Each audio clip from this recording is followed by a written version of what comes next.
In today's video, I'm going to teach you how to cancel your Constant Contact subscription.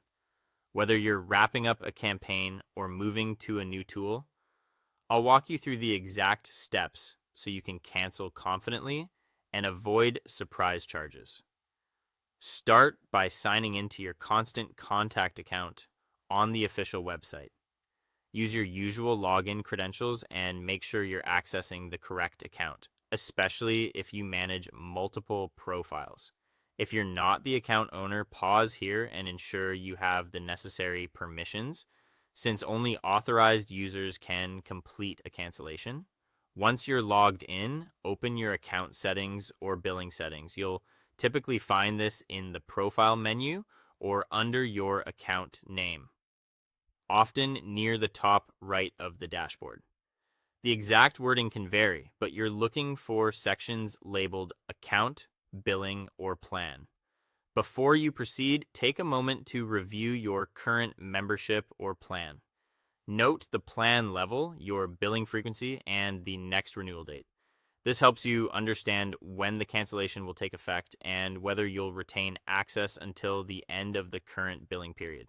If you need records for your files, this is a good time to save a copy of your plan details or your latest invoice. When you're ready, select the option to cancel, close account, or manage subscription.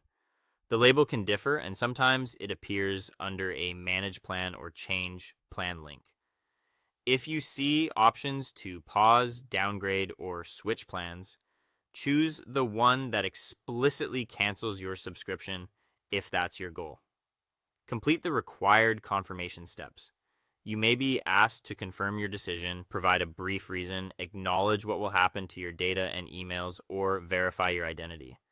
Read each prompt carefully so you understand whether access ends immediately or at the end of the current cycle, and whether any final charges may apply based on the terms of your plan. If you're shown retention offers and still want to cancel, continue through to the final confirmation. After submitting the cancellation, check your email for a confirmation message from Constant Contact. This email is your proof that the subscription has been canceled, so keep it for your records. If you don't see it within a few minutes, check your spam or junk folder and make sure the contact email on your account is up to date. If the email doesn't arrive, reach out to support to confirm your status. And that's it. You've signed in, navigated to settings, reviewed your plan, selected cancel, completed the confirmations, and verified by email. You're all set.